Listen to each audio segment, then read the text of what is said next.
Jesús, María Magdalena, la Iglesia, las sociedades secretas, el Santo Grial y Leonardo da Vinci. Juntos, son los principales elementos de El Código da Vinci, la novela récord en ventas de Dan Brown que desató una tormenta de controversias. En el libro, se les dan revolucionarias reinterpretaciones a verdaderas obras de arte. Con eso, el autor difumina la línea entre los hechos y la ficción. El libro induce a creer que lo que Dan Brown expresó como opiniones acerca de las obras de arte son hechos verdaderos. Se enfoca en la mayoría de las obras creadas por Leonardo da Vinci, haciendo especial énfasis en la Última Cena. ¿Contiene realmente esta obra de arte lo que el libro dice que contiene? Sin duda, las obras de Leonardo da Vinci esconden claves. Claves respecto a quién fue él, en qué creía y por qué sigue siendo una de las mentes más fascinantes que el mundo ha conocido. Leonardo nació como hijo de Toscana, en la Villa de Vinci, en las afueras de Florencia. En la época del nacimiento de Leonardo, Florencia era el centro de Europa. En todos los aspectos, era el centro artístico y cultural. Pero las circunstancias del nacimiento de Leonardo en Vinci fueron complicadas. Nació ilegítimo como el amado hijo de Caterina, la hija de un pobre granjero, y Serpiero, un hombre mayor y respetado notario perteneciente a una respetada familia. Los padres biológicos de Leonardo nunca estuvieron casados, pero rápidamente contrajeron matrimonio con otros, presumiblemente dentro de sus propias clases sociales. Pronto Caterina tendría otros 5 hijos con su esposo. Leonardo se crió con su padre Serpiero y sus madrastras. Leonardo fue hijo único hasta los 25 años. Con sus 2 primeras esposas, su padre no pudo tener ningún heredero o un hijo que sobreviviera. De haber nacido como hijo legítimo, Leonardo hubiera heredado las tierras de su padre y su profesión. Pero al ser ilegítimo, no obtendría nada. Debido al hecho de que era un hijo ilegítimo, no podía convertirse en notario. En consecuencia, había que buscar otra actividad para el jovencito. Obviamente podía tenerse la certeza de que era muy talentoso. Sabía dibujar, construía cosas. Probablemente era ambidiestro. Así que al darse cuenta de que estaba interesado en las artes, su familia comenzó a apoyar esta actividad, ya que él en realidad no tenía otra alternativa. En su infancia, Leonardo desarrolló una fascinación por la naturaleza. Sentía curiosidad por el agua, las plantas, los árboles y los animales. Años más tarde, Leonardo le daría el crédito a la naturaleza de ser la maestra más sabia que una persona podría tener. Es más noble imitar cosas en la naturaleza, que de hecho son las verdaderas imágenes, que imitar en palabras, las palabras y hechos del hombre.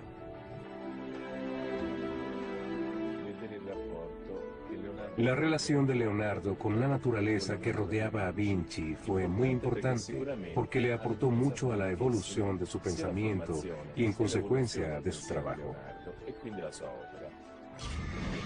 De adolescente, se mudó a Florencia con su padre y tuvo la oportunidad de hacer algo con su talento. Lo enviaron como aprendiz al taller del artista Andrea del Verrocchio. Su padre parece haber sido fundamental en el reconocimiento de su talento cuando era joven, al llevarlo al taller de Andrea del Verrocchio, donde tendría las mejores posibilidades de tener éxito. El taller de Verrocchio era prácticamente una universidad de las artes. El joven Leonardo aprendió a dibujar, a pintar, a forjar el bronce, a tallar muebles y a diseñar estandartes para los desfiles. Destrezas todas que necesitaba para convertirse en un artista profesional. Lo que es inexplicable es la chispa de su ingenio. ¿Cómo sucedió? No creo que lo sepamos. Las obras de arte que se producían en el taller de Verrocchio eran comisionadas por los ricos y poderosos de Roma, especialmente por la familia que gobernaba la ciudad, los Medici. De este modo, ellos siempre tuvieron un papel preponderante, ya fuera encargando las obras directamente, facilitando este ambiente de aprendizaje o comisionando las obras a través de sus amigos. Leonardo entró en contacto con excepcionales proyectos en el taller de Verrocchio. Una de las cosas más interesantes que hizo, o que ciertamente observó, fue el emplazamiento de la bola dorada en el tope de la Catedral de Florencia, que tenía un diámetro de casi 5 metros. Fue un gran reto tecnológico. La bola estaba hecha con 2 toneladas de cobre dorado. Verrocchio creó el mecanismo para elevarla hasta su morada final en el propio tope del domo.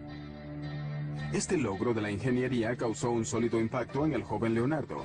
Por el resto de su vida buscaría los retos técnicos así como los artísticos. Y muchas de estas obras fueron hechas para la familia Medici. Así que esto fue muy importante para Leonardo, porque no solo lo entrenó, como presumimos, en una variedad de destrezas, sino que le dio las conexiones que probablemente lo llevaron hasta la familia Medici.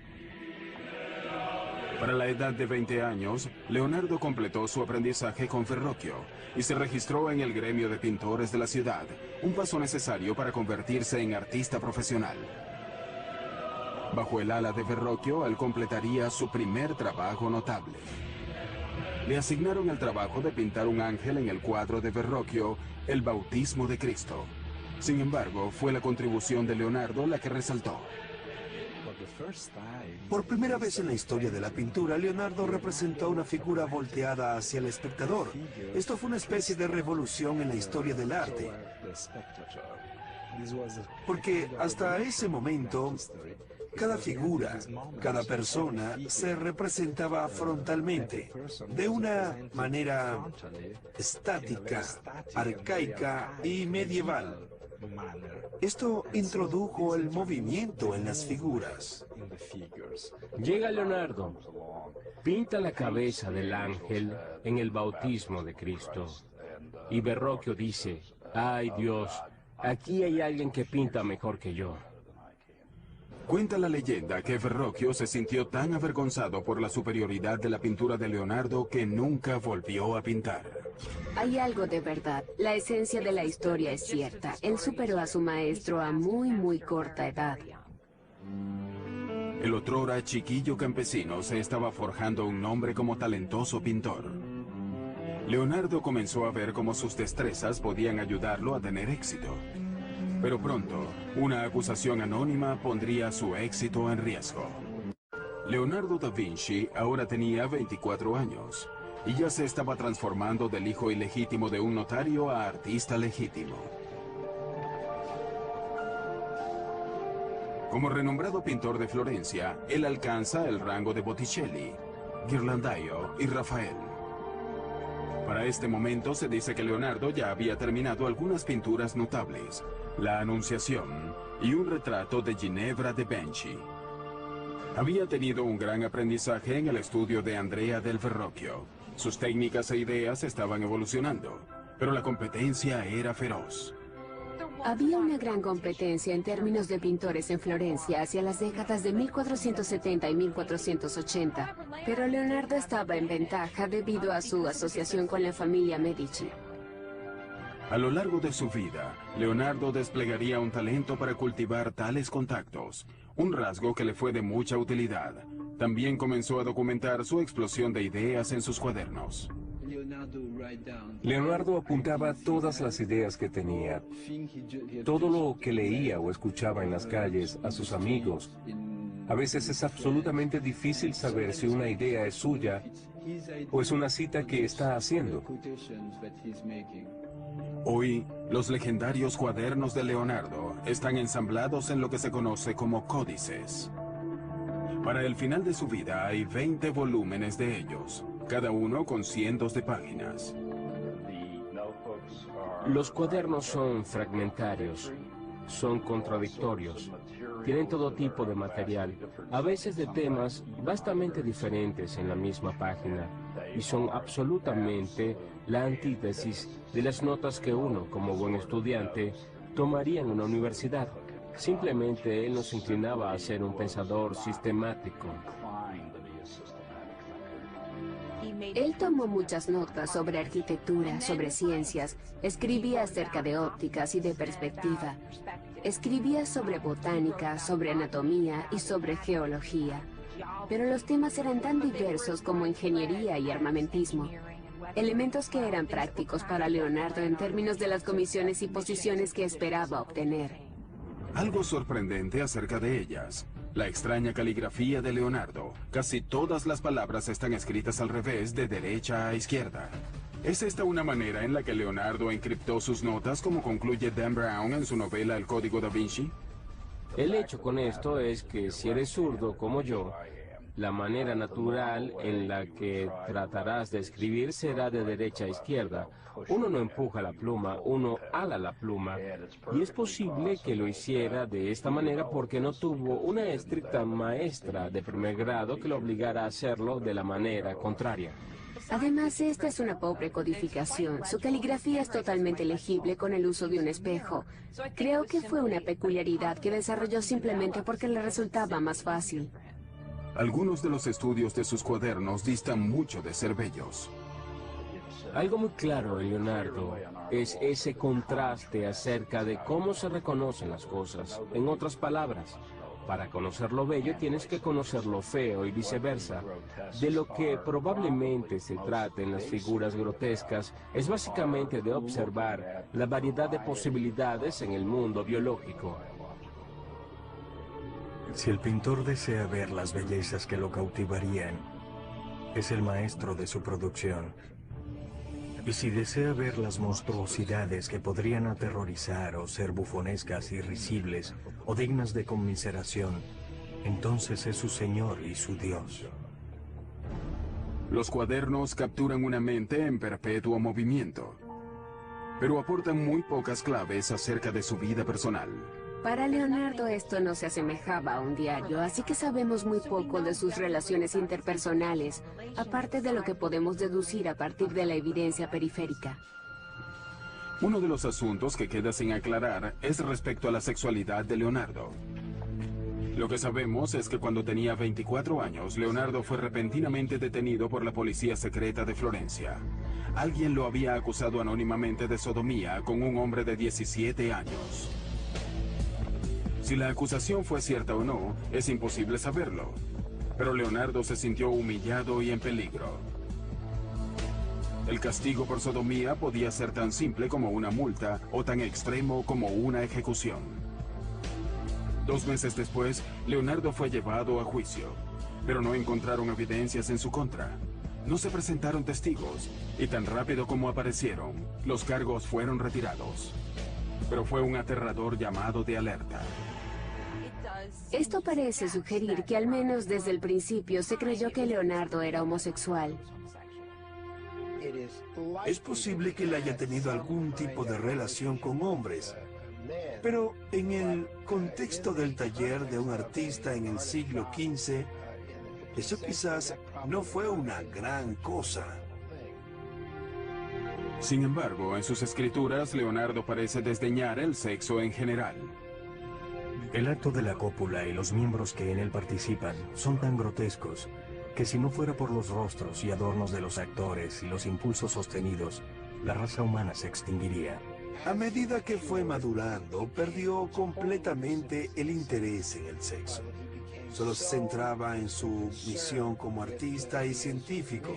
Estaba más allá del sexo. Poco después de que los cargos criminales fueron retirados, Leonardo abrió su propio estudio en Florencia. Pero la gran ciudad de las artes renacentistas pronto se tornaría violenta. Un sangriento golpe planificado por el Papa y un colaborador amenazó con derrocar a los Medici. Cuando el golpe fracasó, el Papa ordenó al ejército de Nápoles tomar a Florencia por la fuerza. Los pensamientos de Leonardo, como los de todos los demás, se volcaron hacia la guerra. Él comenzó a diseñar escaleras y otros aparatos para defender y subir por los muros de la ciudad. Esta fue una nueva escuela de pensamiento para Leonardo, la ingeniería militar, la que lo fascinaría durante toda su vida. Justo cuando parecía que todas las esperanzas estaban perdidas, la diplomacia de los Medici triunfó. Florencia estaba salvada. Leonardo regresó a sus lienzos y en 1480 comenzó a pintar a San Jerónimo. Él captó la imagen del angustiado santo golpeándose el pecho con una piedra en el desierto. Hoy, la pintura se encuentra en el Vaticano sin acabar, como tantas otras pinturas suyas. Sin embargo, la precisión de Leonardo con la anatomía humana hace que el dolor de San Jerónimo cobre vida. Leonardo ya tenía casi 30 años cuando Lorenzo de Medici envió a los mejores pintores de Florencia al Vaticano para decorar la nueva Capilla Sixtina. Era parte de una nueva tregua entre los Medici y el Papa. Muchos otros importantes artistas florentinos son escogidos, pero no Leonardo. Quizás él se sentía frustrado porque las cosas no se estaban manifestando. Pero Leonardo tiene una pequeña comisión para mantenerse ocupado. Un monasterio en las afueras de Florencia lo contrata para pintar el altar. El tema, la adoración de los Reyes Magos. Él debió haber estado desesperado para firmar el contrato para ese proyecto. Este especificaba que él se proveería sus propios materiales, y si no lograba finalizar el trabajo en 30 meses, perdería el derecho tanto a la paga como al cuadro. Debido a la ambigua composición del trabajo, Leonardo debió haber sabido que había problemas. Sin embargo, el trabajo que estaba surgiendo era pasmoso. Es un arte muy revolucionario. Se podía ver todo el arte nuevo que Leonardo estaba creando.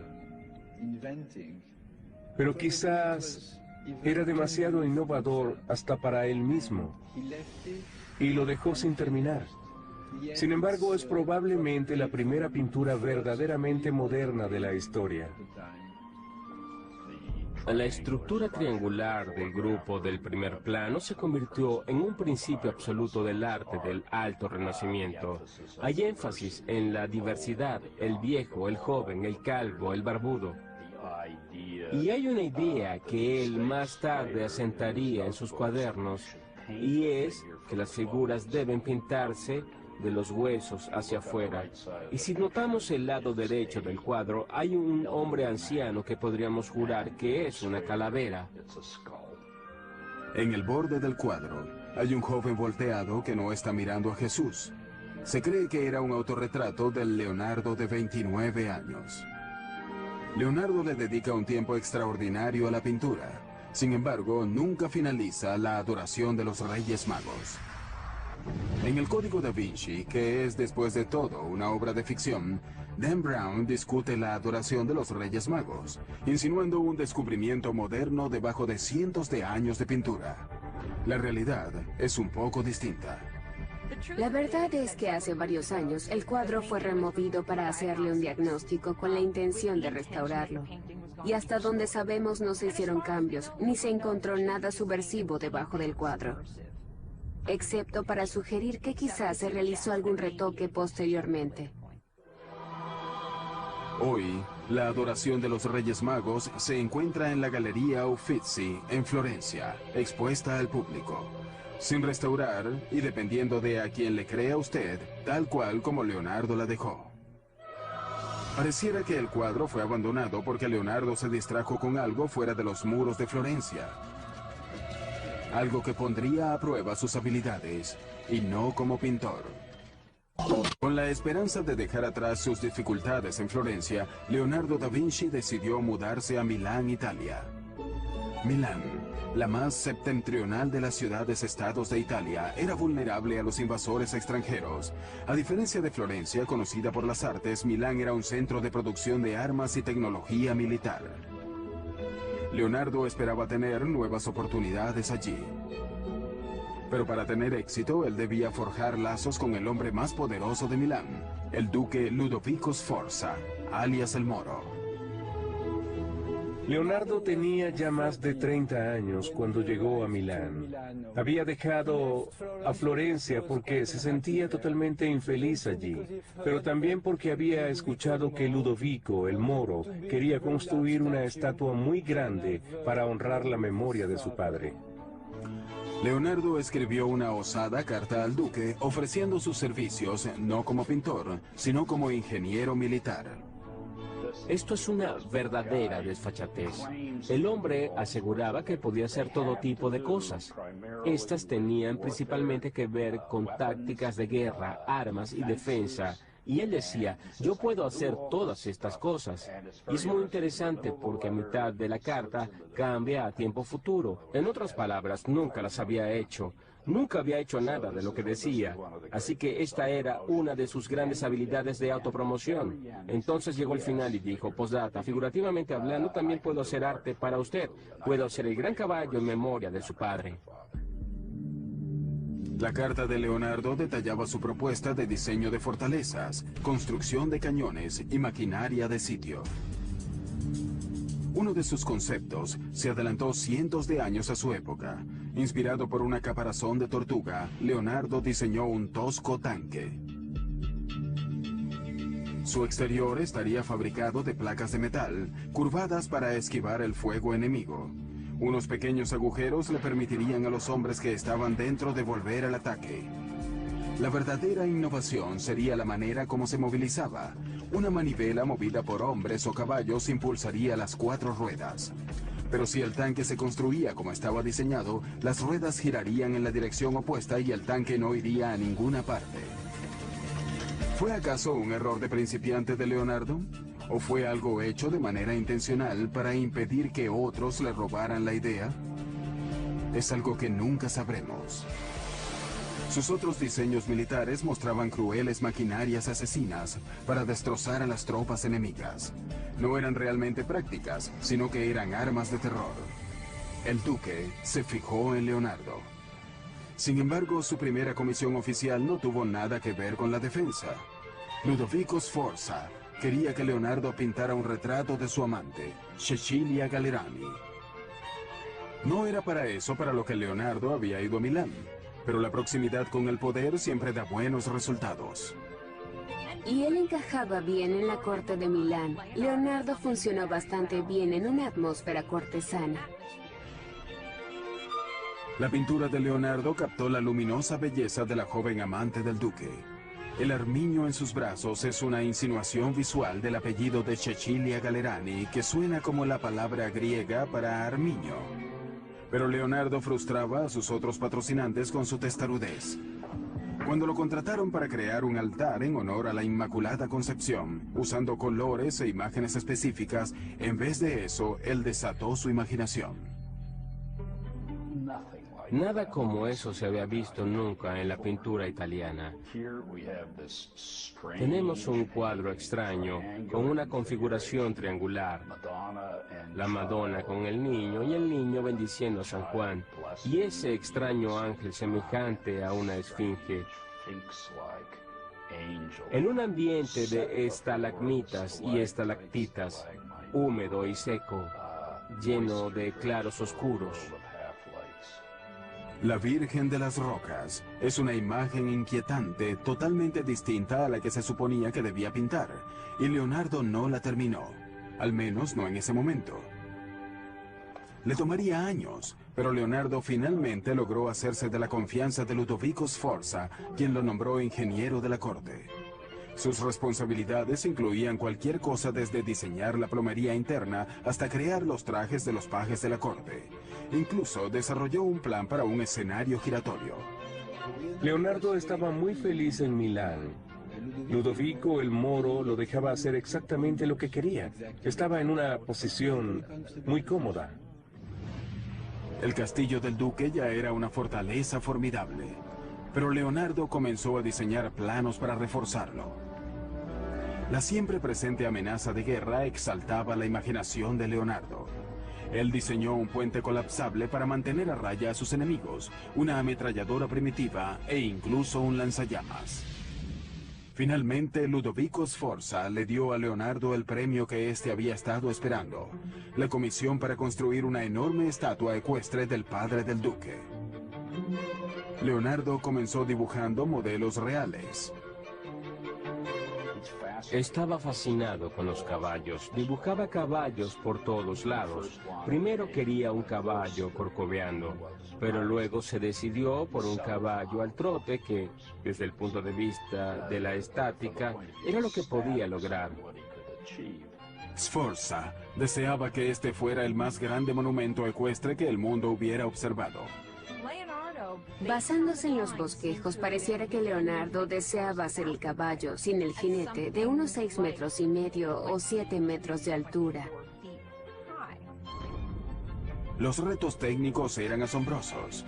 Leonardo creó en arcilla incontables modelos a escala de la estatua para determinar cómo forjaría la versión final, la que requería de 60 toneladas de bronce. Para ese momento, Leonardo había establecido un nuevo taller en Milán y había contratado un asistente. Su nombre era Giacomo, pero Da Vinci prefería llamarlo Salai, que significa diablillo. Salai entró al taller a los 10 años, justo alrededor de 1490, y se quedó con Leonardo por el resto de su vida. Leonardo claramente tenía con él un lazo personal, no era solo una relación de trabajo, pero desconocemos cuál era exactamente la naturaleza de esa relación. Salai estuvo al lado de su maestro en uno de los días más importantes de su vida. Ludovico Sforza programó una elaborada celebración familiar para develar el modelo de arcilla del caballo de los Sforza hecho por Leonardo. Pero antes de que el bronce pudiera ser forjado, el ejército francés amenazó con atacar a Milán, estremeciendo los cimientos de la dinastía Sforza. Las tropas de Sforza no eran competencia para los bien equipados franceses. En medio de la desesperación, el bronce que había sido entregado a Leonardo para fabricar el caballo le fue retirado para fabricar cañones. El sueño de Leonardo estaba roto. Él escribiría: sobre el caballo nada digo, porque yo sé lo que significan estos tiempos. Sin embargo, el caballo no fue el único monumento de la familia Sforza que el duque le pidió a Leonardo que realizara. Da Vinci también pintaría un mural religioso para la iglesia de la corte de los Sforza. El tema, la última cena de Cristo con sus apóstoles. Para la frustración de todos los implicados, habían pasado varios años y Leonardo no daba señales de finalizar su obra. La comisión fue facilitada a través de Ludovico, quien estaba decorando a Santa María de la Gracia, probablemente como preparación de un monolito, un monumento funerario para él mismo. Así que en el refectorio comisionó la creación de la Última Cena, y en la pared opuesta se encontraría la crucifixión, junto a retratos de él y su familia. Para hacer un modesto mural decorativo, Leonardo creó una composición revolucionaria. El genio de Leonardo, es decir, cómo capto el significativo momento cuando Cristo dice: verdaderamente les digo que uno de ustedes va a traicionarme, y se desata un infierno psicológico. Leonardo usó los gestos y rostros de los apóstoles para traicionar sus emociones. Leonardo intentó representar las figuras de una manera muy natural y humana y de representar en sus acciones y actitudes el movimiento interno de la mente. En lugar de alinear todos los personajes, lo que básicamente era la manera como se había hecho durante los cientos de años previos, Leonardo subdividió las 13 figuras en 5 grupos. 4 grupos de 3 para los apóstoles y luego Cristo aislado como un grupo separado. Eso fue una innovación realmente notable. Pero algunas de las ideas de Leonardo para el cuadro fueron demasiado revolucionarias. Leonardo fue acusado de haber usado una técnica muy pobre en la ejecución de la Última Cena. Probablemente esto no es del todo justo. El daño vino de la humedad subterránea que penetró en las paredes y nadie tiene control sobre eso. Como quiera que fuese, él estaba experimentando, y sabemos que 20 años después de que la obra fue hecha, cuando Leonardo todavía estaba vivo, ya a la obra la estaban llamando un fracaso. En el Código Da Vinci, Leonardo recibe el crédito de haber intentado algo incluso más revolucionario con la Última Cena. Algo que perturbaría no solo a la Iglesia, sino 2000 años de enseñanzas bíblicas. Leonardo diseñó objetos que imitaban el vuelo de los pájaros, y puede que incluso haya colocado alas a sus asistentes para probarlos. Pero averiguar cómo impulsar el vuelo es el más grande obstáculo de Leonardo. Uno de sus más famosos diseños experimentales de aeronaves es la hélice aérea, también conocida como el helicóptero de Leonardo. Con más de 4,5 metros de ancho, era manejada por 4 hombres dando vuelta a una manivela para crear elevación. El peso en sí garantizaba que nunca funcionaría, pero puso a pensar a Leonardo. A continuación, él experimentaría con un ala articulada. Esto resultó en un diseño conocido como el ornitóptero de Leonardo, que agitaba sus alas para alzar vuelo. Él comenzó a pensar que tal vez podemos agitar nuestros brazos como si fuéramos a volar, pero se dio cuenta de que eso no era posible. Él estaba estudiando a los pájaros, pero más que nada empezó a estudiar a los murciélagos y finalmente da con la noción de deslizamiento. Así que él diseñó alas fijas y paracaídas con el fin de deslizarse en las corrientes de aire como las aves. Sin duda, esto hubiera funcionado. Desafortunadamente, el Dux de Venecia no estaba interesado en los inventos de Leonardo. Pero a principios del siglo XVI, los servicios de Leonardo como pintor de retratos tenían alta demanda entre la nobleza italiana. Sin embargo, estas comisiones poco le interesaban. Cuando una dama envió a un mensajero a averiguar por qué no había terminado su retrato, el mensajero le informó que Leonardo parecía harto del pincel. Uno pensaría que la gente que quería contratar a Leonardo, tanto los clientes como los patrocinantes, verían como algo desfavorable el hecho de que dejara tantos encargos sin finalizar, tantas obras de arte incompletas. Sin embargo, Leonardo siempre era increíblemente buscado por su trabajo. Leonardo finalmente regresó a Florencia, la ciudad de su juventud, para comenzar todo de nuevo. Pero pese a que Leonardo era muy famoso, alguien nuevo y más joven había capturado la imaginación de la ciudad. Miguel Ángel Buonarroti. Tenía solo 28 años, pero era increíblemente talentoso. Es maravilloso para la historia de Florencia que estos dos genios estuvieran en el mismo lugar y al mismo tiempo, pero existía rivalidad, al parecer, personal. Eran muy diferentes entre sí. Leonardo era un cortesano, guapo, y se manejaba bien en todas las situaciones. Miguel Ángel era un hombre solitario y muy amargado. Un día, sus diferencias estallaron en las calles de Florencia. Al ser casi 25 años mayor que Miguel Ángel, Leonardo pudo haber sentido que estaba por encima de cualquier rivalidad. Su resentimiento aumentó. Leonardo comenzó a buscar encargos fuera de Florencia. Y en 1502 se le presentó una posibilidad única con uno de los tiranos más sanguinarios de Italia. En los primeros años del siglo XVI, Leonardo trabajaba para César Borgia, quien era hijo ilegítimo del Papa Alejandro VI. Era un militar y estaba básicamente al mando de las tropas papales. Borgia era despiadado en su intento por consolidar el imperio de su padre, el que pensaba reclamar como propio algún día. Para Borgia, Leonardo sirvió como ingeniero militar, trazando mapas con una certeza digna de un águila. Esto fue una clave para el éxito en batalla. Leonardo hacía conexiones muy poderosas porque era inteligente en términos de manipular sus destrezas y colocarse donde necesitaba estar. Pero un día, Borgia ordenó la ejecución de un amigo de Leonardo. No pasaría mucho tiempo antes de que rompieran lazos.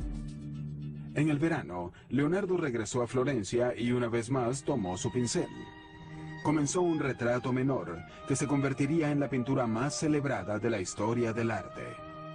Es la espiritualidad inherente de la criatura humana lo que Leonardo logró plasmar en este cuadro que le confiere a la figura humana una especie de majestuosidad.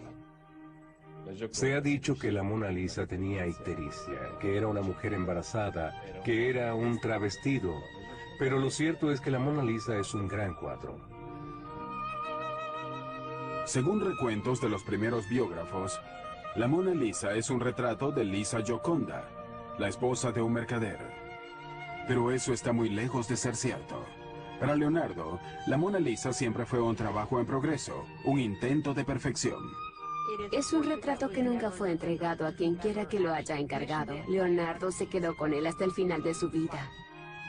Hoy, el cuadro se encuentra en el Museo del Louvre, en París, protegido por un cristal antibalas como un tesoro nacional de valor incalculable. El retrato no estuvo siempre tan celosamente resguardado, pero el robo de la valiosa obra de Leonardo en 1911 cambiaría para siempre esa condición. Una mañana de verano, un ex empleado del Louvre removió a la Mona Lisa de la pared, pasando desapercibido, y salió por la puerta con ella bajo su abrigo. Su motivo, él sentía que el cuadro debía ser devuelto a Italia. Al final fue un acto de nacionalismo ante la idea de que la Mona Lisa debía exhibirse solo en una galería en Italia. A pesar de una desesperada búsqueda, la pintura permaneció perdida por más de 2 años. Luego, el ladrón ofreció devolvérsela a Italia por un precio. En 1913 lo arrestaron en Florencia. La Mona Lisa estaba cuidadosamente oculta en el fondo de su portafolios, completamente ilesa. Irónicamente, el robo y recuperación de la Mona Lisa hizo al cuadro más famoso que nunca. Poco después que Leonardo comenzara la Mona Lisa en Florencia, fue contratado para pintar un mural en el ayuntamiento de la ciudad. Hasta los momentos, era el mayor proyecto en el que Leonardo se había embarcado. Creo que fue una gran comisión para Leonardo, pero nuevamente una que debió ser intimidante, porque requería de un artista que se especializara en frescos y al final Leonardo no lo haría. El tema del mural era la victoria florentina sobre Milán en la batalla de Anghiari. Basándonos en los bocetos, conocemos la composición de Leonardo. Pero después de trabajar en el proyecto por 3 años, Leonardo dejó el mural sin acabar. Lo que sucedió en realidad no lo sabemos. Sabemos que la pintura no se adhirió a la pared, quizás estaba intentando algo experimental. O, la razón por la que no lo terminó puede haber tenido algo que ver con quién fue comisionado para pintar otro mural en la pared opuesta, el archirrival de Leonardo, Miguel Ángel. Florencia era demasiado pequeña para ambos. O era uno o era el otro. Ellos no podían trabajar al mismo tiempo en el mismo lugar. Leonardo consideró marcharse nuevamente de Florencia, pero no antes de comenzar un nuevo campo de estudio. Se ha sugerido que el Papa no estaba contento cuando Leonardo comenzó a hacer disecciones. Era algo ilegal y sin embargo sucedía.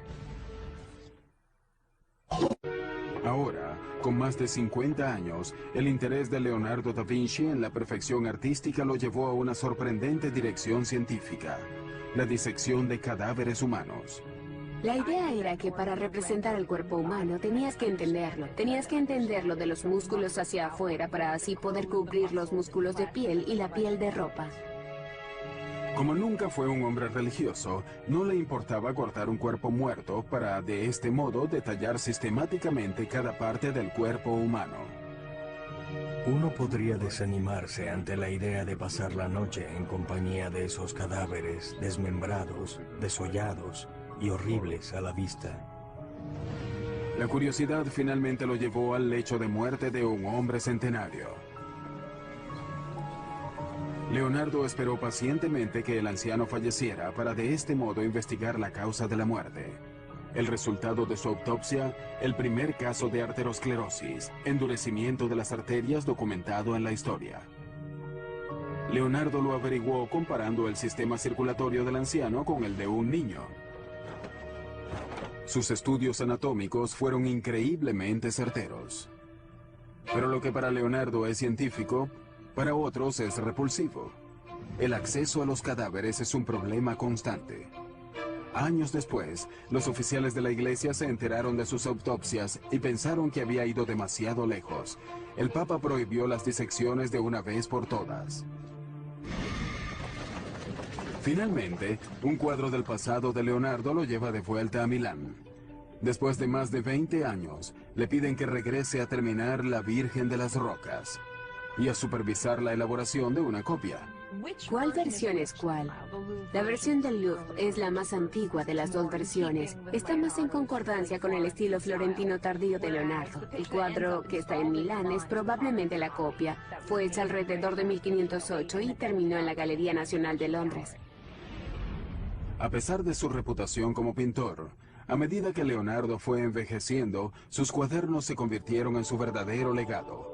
Una vida de exploraciones científicas y artísticas capturadas en miles de trozos de frágil papel. Entre esas páginas estaba incluida esta imagen, la que se cree es un autorretrato de un envejecido Leonardo. Ahora, con más de 60 años, Leonardo ya estaba agotado. Había soportado condiciones muy duras. Así que cuando el rey de Francia, gran admirador y coleccionista del trabajo de Leonardo, invitó a Da Vinci y a sus dos asistentes a unirse a su corte, Leonardo aprovechó enseguida la oportunidad. El rey estaba encantado de tener a una mente tan brillante bajo su techo. Frecuentemente el rey le tocaba a la puerta a cualquier hora del día o de la noche para solicitarle algo, y Leonardo se mostraba muy complacido porque de hecho este era el sueño de su vida. Pero lo que es triste es que en ese momento Leonardo ya estaba muy viejo para lograr hacer algo. Poco después de su llegada a Francia, Leonardo sufrió una apoplejía que paralizó su brazo derecho y dejó su mano izquierda inestable. Sin embargo, gracias a la generosidad del rey, Leonardo tenía pocas obligaciones. Salai, el aprendiz que había pasado tantas cosas junto a él, y Melzi, un estudiante y confiable compañero más reciente, estaban con él en el final. Unos días antes de su 67º cumpleaños, Leonardo hizo llamar a un notario para dictar su testamento.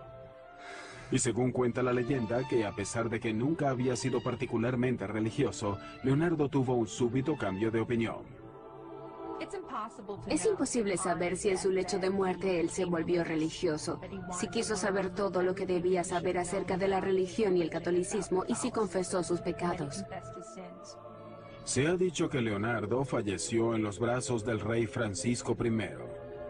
Ya sea cierto o no, queda claro que el pueblo francés lo amaba.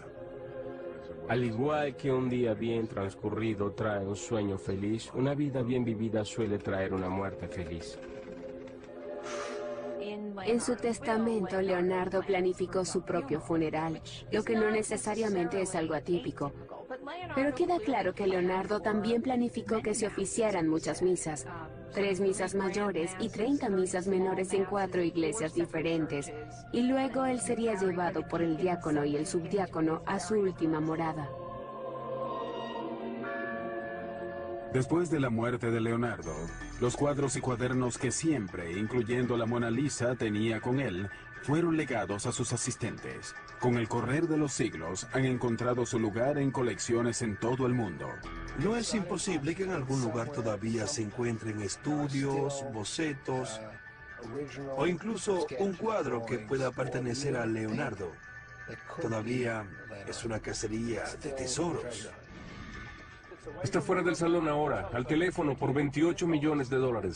Casi 500 años después de la muerte de Leonardo, uno de sus 20 cuadernos sobrevivientes, el Códice Leicester, fue adquirido por Bill Gates por más de $30 millones.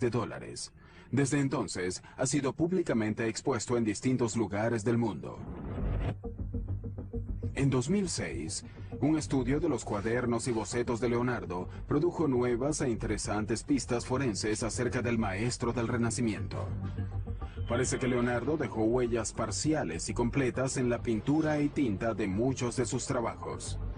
Los análisis modernos puede que un día nos arrojen los hasta hoy desconocidos detalles del origen étnico de la madre de Leonardo y del propio Leonardo. ¿Qué tienen Leonardo y su obra que continúan fascinándonos? Del Código da Vinci a su escritura al revés, a sus disecciones y sus misteriosos cuadros, frecuentemente da la impresión de ser un mago oscuro del Renacimiento, nada más lejos de la verdad. Fue un hombre muy talentoso que vivió en una época extraordinaria.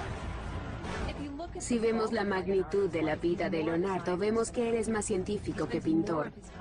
Pasó más de su tiempo interesado en estudiar la anatomía, la botánica y la óptica, de lo que en realidad dedicó en términos de horas al arte de la pintura. Él fue tan notable que los hizo todos e hizo las cosas muy pero muy bien. Leonardo fue un hombre de su propio tiempo. Un hombre cuyo genio y empeño lo catapultaron de la oscuridad a las cortes de los reyes. Un hombre cuyo intelecto no sería aplastado por la adversidad. Un hombre de todos los tiempos que fascina nuestra imaginación incluso hoy. Leonardo da Vinci.